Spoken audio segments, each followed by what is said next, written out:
Hi, welcome to ANR tutorials. Lockdown finish అయిన తర్వాత మనకి పెద్ద నోటిఫికేషన్స్ అయితే ఇప్పుడు రావట్లేదు. మ్యాక్సిమం అంత పెద్ద నోటిఫికేషన్స్ ఇప్పుడు వచ్చే అవకాశం కూడా లేదు. కానీ చిన్న నోటిఫికేషన్స్ మీరు అబ్జర్వ్ చేశారో లేదో ఎక్కువగా వస్తున్నాయి. ఈ మనకి లాక్డౌన్ ఫినిష్ అయిన తర్వాత ఈ 2 వారాలు, అంతకుముందు ఒక వారం ఎంప్లాయ్మెంట్ నోటీస్లో కొన్ని నోటిఫికేషన్స్ వచ్చాయి. ఈ వారం ఎంప్లాయ్మెంట్ నోటీస్లో కూడా కొన్ని నోటిఫికేషన్స్ వచ్చాయి. సో ఇంత తొందరగా ఈ నోటిఫికేషన్స్ రావడానికి కారణం ఏంటంటే చాలా ఎమర్జ్డ్ అనమాట. రిటైర్ అయిన వాళ్ళు కావచ్చు, లేకపోతే మస్ట్ అండ్ షుడ్గా మ్యాన్ పవర్ అవసరం ఉన్న డిపార్ట్మెంట్లకి ఖచ్చితంగా రిక్రూట్ చేసుకుంటున్నారు. ఇవన్నీ రెగ్యులర్ జాబ్సే, కాంట్రాక్ట్ జాబ్స్ కాదు. చాలా జాబ్స్ పడుతున్నాయి ఇప్పుడు. సో ఇప్పుడు ఉన్న పరిస్థితుల్లో పెద్ద నోటిఫికేషన్స్ వచ్చే అవకాశం లేదు కాబట్టి ఈ చిన్న నోటిఫికేషన్ మీద కాన్సన్ట్రేట్ చేయండి మీరు. అందులో మీకు దీంట్లో ఆఫ్లైన్లో అప్లై చేయాల్సినవే ఎక్కువగా ఉన్నాయి. నేను ఇది స్టార్ట్ చేశాను ఈ రోజు నుంచి నోటిఫికేషన్స్ ఎక్స్ప్లెయిన్ చేయడం మీకు. దీంట్లో కొద్దిగా పెద్ద నోటిఫికేషన్ అనుకోవచ్చు, అంటే మరీ ఎక్కువగా పోస్ట్ ఉన్నాయి దీంట్లో. కొన్ని ఇంకా చిన్న నోటిఫికేషన్స్ కూడా ఉన్నాయి. కాకపోతే ఏవి ఈజీగా వస్తాయి అవి మాత్రమే చెప్తున్నాను మీకు. మన తెలుగు రాష్ట్రాల వాళ్ళకి సాధించుకునే అవకాశం ఉందా లేదా నేను చెక్ చేసుకొని ఆ నోటిఫికేషన్స్ ఇస్తున్నాను అనమాట. అంతకుముందు కూడా మనం ఒకసారి 2018-19లో ఒక 3 నెలలు మనం బ్రాడ్కాస్ట్ అని పెట్టి ఇటువంటి జాబ్స్కి మనము అందరినీ పంపించడం జరిగింది. దాదాపు దాంట్లో మనకి 80 మెంబర్స్ పైగా జాయిన్ అయిన 2 మెంబర్స్లో 80 మెంబర్స్ పైగా సివిలియన్ జాబ్స్ అనేది రావడం జరిగింది. జస్ట్ అది ఆఫ్లైన్ ప్రాసెస్లో అప్లై చేయడమే. దీంట్లో మీకు కావాలంటే నేను ఆల్రెడీ మన ప్లేలిస్ట్లో కావచ్చు, వీడియోస్లో కావచ్చు, కొన్ని మీరు వీడియోస్ చూడండి. ఆల్రెడీ జాబ్ వచ్చిన వాళ్ళ ఇంటర్వ్యూ లాగా తీసుకొని వాళ్ళ ఎక్స్పీరియన్స్ అనేది షేర్ చేసుకోవడం జరిగింది. మన యూట్యూబ్లోనే ఉంటాయి. దీనికి నాలెడ్జ్ ఉందా లేదా అనే కంటే మీరు ఎన్ని నోటిఫికేషన్స్ అప్లై చేస్తారనే దానిపైన మీకు జాబ్ వస్తుందా లేదా డిపెండ్ అయి ఉంటుంది. అఫ్కోర్స్ నాలెడ్జ్ అంత కొంత మీరు చదువుకుంటూ ఉండాలి. కాకపోతే నిరంతరంగా ఇటువంటి చిన్న నోటిఫికేషన్స్కి మీరు ఒక 3 నెలలు అప్లై చేసుకుంటూ వెళ్తే ఖచ్చితంగా మీకు ఏదో ఒక జాబ్ వచ్చే అవకాశం ఉంటుంది. దీనికి తక్కువ కాంపిటీషన్ కూడా ఉంటుంది. మనకు నోటిఫికేషన్లోనే కొన్నిసార్లు మెన్షన్ చేస్తాడు దీనికి 1:25 కాంపిటీషన్, 1:50 కాంపిటీషన్ అని చెప్పేసి. ప్లస్ దీనికి స్కిల్ టెస్ట్లు కూడా ఒక్కోసారి కొన్నిటికి స్కిల్ టెస్ట్లు ఉంటాయి, కొన్నిటికేమో ఒకవేళ అప్లై చేయడమే చాలా తక్కువ మంది చేస్తే డైరెక్ట్ ఎగ్జామినేషన్ పెట్టకుండా స్కిల్ టెస్ట్ కండక్ట్ చేయడం జరుగుతుంది. ఆ విధంగా కూడా తీసుకుంటారు. సో ఇటువంటి జాబ్స్ మీద ఎక్కువ కాన్సన్ట్రేట్ చేయండి. ఇప్పుడు ఉన్న పరిస్థితుల్లో మీకు కూడా తెలుసు పెద్ద నోటిఫికేషన్స్ వచ్చే అవకాశం లేదు. ఇప్పుడు మనకి కొన్ని స్టేట్ గవర్నమెంట్లో అయితే అసలుకి నోటిఫికేషన్స్ అయితే ఆల్రెడీ కానిస్టేబుల్స్, ఎస్ఐస్ ఇవన్నీ పెండింగ్లో ఉన్నాయి. మేబీ ఒక 2 years మేబీ పట్టొచ్చు. అంటే కన్ఫర్మ్ మనకు కూడా తెలియదు, ఎప్పుడైనా రిలీజ్ చేయొచ్చు. కానీ ఇప్పుడున్న ఎకానమీ పరిస్థితుల దృష్ట్యా అయితే ఖచ్చితంగా కొంత సమయం అనేది పడుతుంది మనకి. ఈ ఒక పెద్ద నోటిఫికేషన్ వేయాలంటే ఆ శాఖకు సంబంధించి ప్రభుత్వం అప్రూవ్ చేయాలి, అదేవిధంగా ఆర్థిక శాఖ ఆమోదించాలి. అప్పుడే ఆ నోటిఫికేషన్ రిలీజ్ అవుతుంది, అంత పెద్ద నోటిఫికేషన్స్. కానీ చిన్న నోటిఫికేషన్స్ చూడండి, ఆ డిపార్ట్మెంట్కి కొంత అమౌంట్ అనేది కేటాయించడం జరుగుతుంది సంవత్సరానికి. ఆ సంవత్సరానికి ఆ డిపార్ట్మెంట్కి కేటాయించిన అమౌంట్లో వీళ్ళకి శాలరీస్ ఇచ్చే విధంగా కొంతమందిని రిక్రూట్ చేసుకుంటూ ఉంటారు, లైక్ ఇటువంటి చిన్న నోటిఫికేషన్స్. సో కాబట్టి ఖచ్చితంగా ఒక 3 months అవి ఎన్నైనా పడనివ్వండి, ఒక 10 పడనివ్వండి నోటిఫికేషన్స్, లేకపోతే 20 కానివ్వండి, లేకపోతే 30 కానివ్వండి, లేకపోతే 5 కానివ్వండి, ఎన్ని పడతాయో నేను అవన్నీ మీకు అందిస్తాను వాట్సాప్లో. సో ప్రతి ఒక్కటి అప్లై చేసుకోండి. ఇంకొకటి దూరము దగ్గర అని చూడకండి, ఓన్ స్టేట్లోనే జాబ్ కావాలని చూడకండి. మీకు ఆల్రెడీ ఈ 3 monthsలో అర్థమైపోయి ఉంటుంది, ఒక గవర్నమెంట్ జాబ్, చిన్న జాబ్ ఉన్నా చాలు, నేను ఇప్పుడు హాయిగా బతికేవాడిని అని మీకు చాలా అనిపించే ఉంటుంది. సో అటువంటి వాళ్ళు ఓన్ స్టేట్లోనే జాబ్ రావాలి, అప్పటి వరకు నేను కామోష్గా ఇంట్లోనే కూర్చుంటాను అనుకోకుండా ఏ స్టేట్ అయినా సరే ఒక గవర్నమెంట్ జాబ్ తెచ్చుకోండి. 5 సంవత్సరాల తర్వాత మీకు ట్రాన్స్ఫర్ చేసుకోవచ్చు మీరు ఓన్ స్టేట్కి. లేదనుకుంటే మీ ప్రొబేషనరీ పీరియడ్ తర్వాత, అంటే మీకు కొన్ని జాబ్స్కి 1 year ప్రొబేషనరీ పీరియడ్ ఉంటుంది, 2 years ప్రొబేషనరీ పీరియడ్ ఉంటుంది. ప్రొబేషనరీ పీరియడ్ అంటే జస్ట్ అదొక ట్రైనింగ్ లాగా అనమాట, అబ్జర్వేషన్లో ఉంచుతారు. అవన్నీ రెగ్యులరే మీకు జాబ్లు, మీరు 60 సంవత్సరాలు వచ్చే వరకు ఆ జాబ్స్ చేయొచ్చు. 1 year 2 year తర్వాత మ్యూచువల్ అండర్స్టాండింగ్ అంటే సపోజ్కి మీకు బెంగళూరులోనో లేకపోతే చెన్నైలోనో గవర్నమెంట్ జాబ్ వచ్చింది అనుకుందాం. సో మీరేం చేయాలి, హైదరాబాద్లోనో లేకపోతే వైజాగ్లోనో ఎక్కడో చోటుకి మీరు ట్రాన్స్ఫర్ చేసుకోవాలి.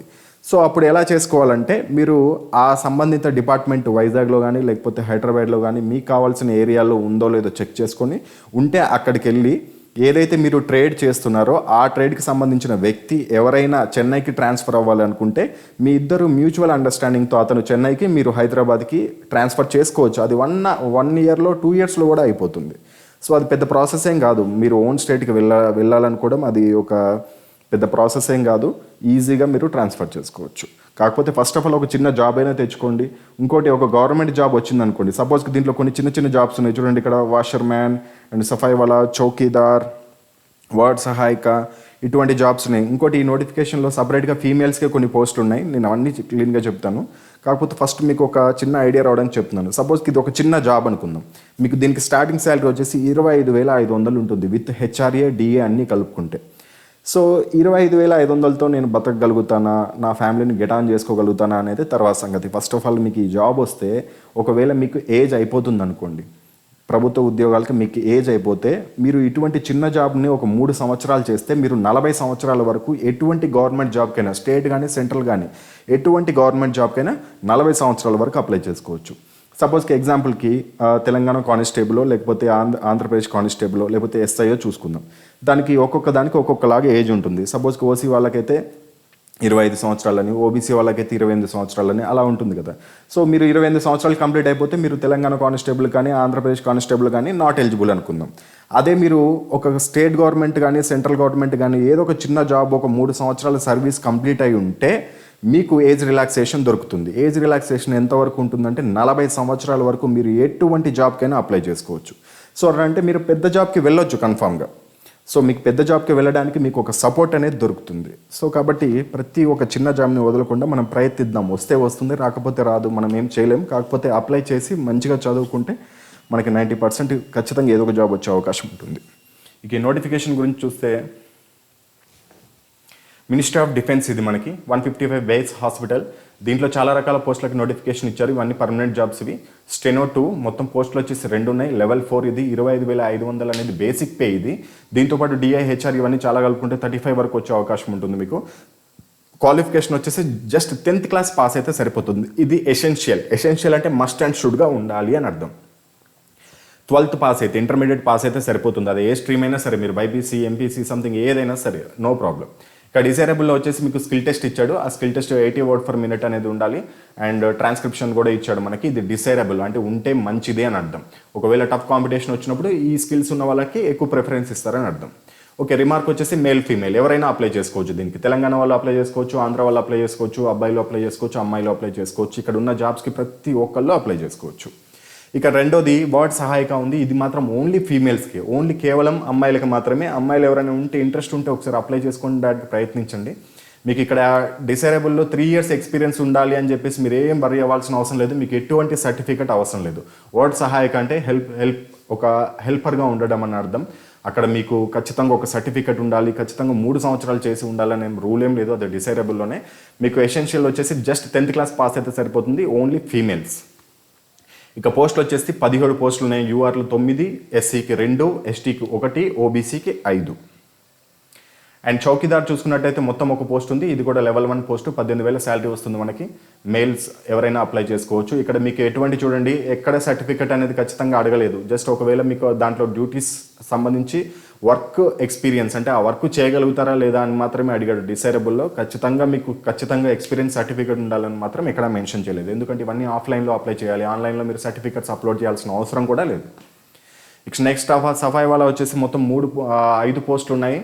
యూఆర్లో 3, ఎస్సీకి 1, అదేవిధంగా ఓబీసీకి 1, మొత్తం 5 పోస్టులు అనేది ఇవ్వడం జరిగింది. సేమ్ ఇది కూడా basic pay 18,000. Males only, females apply చేసుకోవడానికి లేదు దీనికి. అదేవిధంగా బార్బర్కి 2 పోస్టులు, same level 1 post. Level 1 basic pay అనమాట. ఇది 18,000 ఉంటుంది, మేల్స్ ఓన్లీ. వాషర్ మ్యాన్ మొత్తం 5 పోస్టులు, ఇది కూడా లెవెల్ 1. అదేవిధంగా మేల్స్ ఓన్లీ దీనికి అప్లై చేసుకోవాల్సి ఉంటుంది. ఇంకోటి చూడండి, ప్రతి ఒక్క దానికి మీకు మెట్రికులేషన్ ఒకటే ఉంది. స్టెనోకి మాత్రమే ఇంటర్మీడియట్, మిగతా అన్నిటికీ మెట్రికులేషనే. ఇక సఫాయి వాలా, టైలర్, ట్రేడ్స్ మ్యాన్, మాలీ, కార్పెంటర్, పెయింటర్, అదేవిధంగా కుక్, వీటికి మాత్రం ఇక్కడ చూడండి మాలీ, అదేవిధంగా కార్పెంటర్, అదేవిధంగా పెయింటర్, అదేవిధంగా కుక్, వీటికి కూడా 10th క్లాస్ సర్టిఫికేట్ ఉంటే సరిపోతుంది.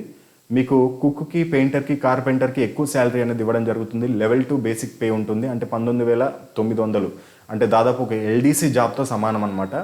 కాకపోతే మీకు కార్పెంటర్కి, పెయింటర్కి, అదేవిధంగా కుక్కి ఖచ్చితంగా ఎక్స్పీరియన్స్ కావాలి. ఇవి చాలామందికి తెలీదు. ఇక్కడ మీకు మిగతా వాటిలాగానే అనుకొని దీనికి అప్లై చేసేస్తారు. కానీ ఖచ్చితంగా కార్పెంటింగ్ పని రావాలి, పెయింటర్లో కూడా పెయింటింగ్ పని రావాలి, అదేవిధంగా కుక్లో కూడా కుక్ పని రావాలి. కొంతమందికి ఐటీఐ సర్టిఫికెట్స్ కూడా ఉంటే అవి ఉంటే ఇంకా 100% ఈజీగా జాబ్ వస్తుంది వీటిలో, కార్పెంటర్, పెయింటర్, కుక్. మిగతాయి మాత్రం ఎటువంటి సర్టిఫికేట్స్ అదేవిధంగా ఎటువంటి ఎక్స్పీరియన్స్ అవసరం లేదు. మాలీ, ట్రేడ్స్మెన్ మేడ్, టైలర్, సఫాయి వాలా, వాషర్ మ్యాన్, అదేవిధంగా బార్బర్, చౌకీదార్, వార్డ్ సహాయక, వీటికి ఎటువంటి ఎక్స్పీరియన్స్ అవసరం లేదు. కానీ కింద ఇచ్చిన మూడింటికి మాత్రం ఖచ్చితంగా ఎక్స్పీరియన్స్, ఆ ట్రేడ్లో మీకు వర్క్ వచ్చుండి అదేవిధంగా ఐటీఐ సర్టిఫికేట్ ఉంటే ఇంకా బెటర్గా మీరు వెళ్ళొచ్చు దీనికి. సో ఇక్కడ పక్కన చూసుకోండి, మేల్స్ ఓన్లీ అని ఉన్న వాటికి మేల్స్ ఓన్లీ అప్లై చేసుకోవాలి, ఫీమేల్ ఉన్న వాటికి ఫీమేల్ మాత్రమే అప్లై చేసుకోవాలి. ఇక ఏజ్ వచ్చేసి యూఆర్ వాళ్ళకి 18 నుంచి 25 సంవత్సరాల లోపల ఉన్న ప్రతి ఒక్కళ్ళు అప్లై చేసుకోవచ్చు. ఓబీసీకి అయితే 18 నుంచి 28 సంవత్సరాల లోపల ఉన్న వాళ్ళు అప్లై చేసుకోవచ్చు. అదేవిధంగా ఎస్సీ ఎస్టీ వాళ్ళైతే 18 సంవత్సరాల నుంచి 30 సంవత్సరాలు ఉన్న వాళ్ళు కూడా అప్లై చేసుకోవచ్చు. అదేవిధంగా ఫిజికల్లీ ఛాలెంజ్డ్ పర్సన్, ఆర్ట్తో వాళ్ళు అయితే రిలాక్సేషన్ మనకి 10 సంవత్సరాలు ఉంటుంది మనకి. అదేవిధంగా ఎక్స్ సర్వీస్ మ్యాన్ కూడా అప్లై చేసుకోవచ్చు దీనికి. సో మరి ఏ విధంగా అప్లై చేయాలి?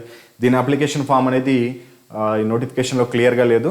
నేను అవన్నీ టైప్ చేసి వాట్సాప్కి పంపిస్తాను. మళ్ళీ మనం ఒక 3 months బ్రాడ్కాస్ట్ అనేది స్టార్ట్ చేద్దాం. ఆ 3 months బ్రాడ్కాస్ట్లో ఏ విధంగా జాయిన్ అవ్వాలి కూడా ఒకసారి నేను క్లియర్గా చెప్తాను.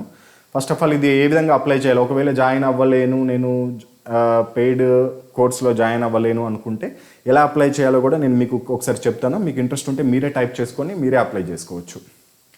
ఇక ఎలిజిబిలిటీ క్యాండిడేట్స్ వచ్చేసి 2 పాస్పోర్ట్ సైజ్ ఫోటోలతో పాటు మీ ఏదైతే ఎడ్యుకేషన్ క్వాలిఫికేషన్ సర్టిఫికేట్స్, అదేవిధంగా ఆధార్ కార్డ్, అదేవిధంగా ఇన్కమ్, క్యాస్ట్, ఇవన్నీ జిరాక్సులతో పెట్టి మీరు ఒక ఎన్వలప్లో పెట్టాలి. ఎన్వలప్ పైన 25 రూపాయల స్టాంప్ అతికించి మీరు పోస్ట్ చేయాల్సి ఉంటుంది. ఖచ్చితంగా ఎన్వలప్ పైన application for the post of అని రాసి డాష్ పెట్టి మీరు ఏ దానికైతే అప్లై చేశారు, వాషర్మెన్కి అప్లై చేశారా, లేకపోతే కుక్ అప్లై చేశారా, లేకపోతే వర్డ్ సహాయకకు అప్లై చేశారా, లేకపోతే స్టెనోకి అప్లై చేశారా, అది ఖచ్చితంగా మెన్షన్ చేయాల్సి ఉంటుంది. తర్వాత కామా పెట్టి కేటగిరీ అని రాయాలి. కేటగిరీ రాసి మళ్ళీ డాష్ పెట్టి మీరు ఓబీసీయా, ఓసీయా, లేకపోతే ఎస్సీయా, ఎస్టీయా, ఓసీ కాదు యూఆర్ఆ, ఎస్సీయా, ఎస్టీయా, ఓబీసీయా మెన్షన్ చేసి ఇక్కడ మీకు అడ్రస్ కూడా ఇచ్చాడు. Commandant 155 base hospital, pin 784001 Tezpur అని చెప్పేసి ఒక అడ్రస్ ఇచ్చాడు. దానికి మనం పోస్ట్ చేయాల్సి ఉంటుంది. ఇక బ్రాడ్కాస్ట్లో స్టార్ట్ అయిన వాళ్ళకి మొత్తం అప్లికేషన్ ఫామ్ నేనే టైప్ చేసి పీడిఎఫ్ పంపిస్తాను. జస్ట్ అది ప్రింట్ తీసుకొని మీరు అప్లికేషన్ ఫామ్ని ఫిలప్ చేయాలి. ఏ విధంగా ఫిలప్ చేయాలో కూడా నేను మీకు క్లియర్గా చెప్తాను. దాంట్లో ఇంకేమైనా డౌట్స్ ఉంటే కూడా మీరు నాకు అక్కడ అడగవచ్చు. ఇక్కడ కింద అప్లికేషన్ ఫామ్ ఇచ్చాడు. బ్రాడ్కాస్ట్లో ఉన్న వాళ్ళకైతే నేనే పంపిస్తాను. లేని వాళ్ళైతే మీరు ఇక్కడ అప్లికేషన్ ఫామ్ ఏ విధంగా ఇచ్చాడో దాన్ని వర్డ్ ప్యాడ్లో మీరు ఎగ్జాక్ట్లీ ఉన్నట్టుగా టైప్ చేసి మీరు దాన్ని ఫిలప్ చేసి ఇందాక చెప్పినట్టు దాంతోపాటుగా మీ ఎడ్యుకేషన్ క్వాలిఫికేషన్ సర్టిఫికెట్స్, క్యాస్ట్, ఒకవేళ ఉంటే ఇన్కము, ఆధార్ కార్డ్, ఇంకా వగేరా సర్టిఫికేట్స్ అన్ని అటాచ్ చేసి 2 పాస్పోర్ట్ సైజ్ ఫోటోలు ఒక ఎన్వలప్లో పెట్టాలి. పైన ఖచ్చితంగా application for the post of అని రాయకపోతే మాత్రం మీకు అడ్మిట్ కార్డ్స్ రావు. చాలామంది అడుగుతూ ఉంటారు, ఇవన్నీ ఆఫ్లైన్లో అప్లై చేస్తాం కానీ అడ్మిట్ కార్డ్స్ రావని. ఖచ్చితంగా ఒక పద్ధతి అనేది ఉంటుంది, ఏ విధంగా అప్లై చేయాలని ఒక పద్ధతి ఉంటుంది దీనికి. అవన్నీ కరెక్ట్గా తెలిసి అప్లై చేస్తేనే అడ్మిట్ కార్డ్స్ వస్తాయి, లేకపోతే రావు దీనికి. సో నెక్స్ట్ మన వాట్సాప్ బ్రాడ్కాస్ట్ అనేది ఒక 3 monthsకి స్టార్ట్ చేస్తున్నాం. అంటే 3 monthsలో ఇటువంటి జాబ్స్ ఏవైనా పడితే ఖచ్చితంగా అవి మీ వాట్సాప్కి, ఆఫ్లైన్ పోస్టులు అయితే వాట్సాప్కి ఆ పీడిఎఫ్ పంపిస్తాము. జస్ట్ అది ప్రింట్ తీసుకొని మీరు అది ఫిలప్ చేసి ఏ విధంగా పంపించాలనేది కూడా నేను ఆ వాట్సాప్లోనే మీకు పంపిస్తాను. ఏ విధంగా మీరు ఫిలప్ చేయాలి, అదేవిధంగా అడ్రస్ దేనికి పంపించాలి, అదేవిధంగా ఏవేవి అటాచ్ చేయాలి అన్నీ మొత్తం మీకు వాట్సాప్లో పంపిస్తాము.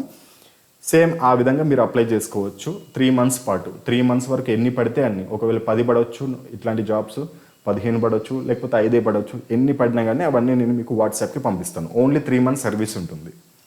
సో ఈ 3 నెలల వరకు, ఈ 3 నెలల వాట్సాప్ బ్రాడ్కాస్ట్లో మీరు ఏ విధంగా జాయిన్ అవ్వాలంటే మీకు 300 ఫీజు ఉంటుంది. ఇంట్రెస్ట్ ఉన్న వాళ్ళే జాయిన్ అవ్వచ్చు, ఎవరికి ఫోర్స్ అనేది లేదు.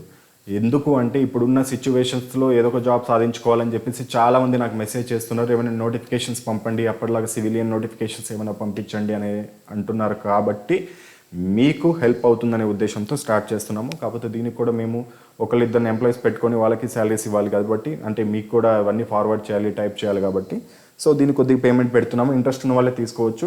ఒకవేళ ఇంట్రెస్ట్ లేదు, మేము పే చేసుకోలేము అనుకున్న వాళ్ళు ఇందాక నేను యూట్యూబ్లో ఇప్పుడు ఇందాక చెప్పినట్టు ఆ ఇన్స్ట్రక్షన్ ఫాలో అయ్యి అవన్నీ వర్డ్ ప్యాడ్లో టైప్ చేసుకొని మీరు ఆ విధంగా కూడా అప్లై చేసుకోవచ్చు. ఇక పేమెంట్ వచ్చేసి 300 ఉంటుంది. పేటిఎంకి అయితే ఈ నెంబర్కి సేమ్ అన్నీ ఒకే నెంబర్, గూగుల్ పేకి అయితే సేమ్ ఇదే నెంబర్, ఫోన్పే యూపీఐ ఐడి కూడా ఇదే నెంబర్. లేకపోతే స్కాన్ చేస్తారనుకుంటే ఇక్కడ మీకు కోడ్ కూడా ఇచ్చాం మనకి, క్యూఆర్ కోడ్. దీన్ని స్కాన్ చేసి మీరు డైరెక్ట్ అమౌంట్ పంపించవచ్చు 300 అనేది.